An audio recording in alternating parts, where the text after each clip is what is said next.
Channel पर नए हैं, हमारी हौसला अफजाई के लिए वीडियो को लाइक करें और सब्सक्राइब कर लें। कुर्बानी का बकरा जो खुद कसाई बन गया।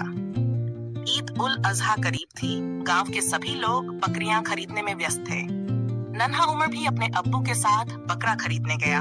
आखिरकार एक खूबसूरत मोटा ताजा बकरा पसंद आ गया, जिसका नाम उन्होंने शेर खान रखा।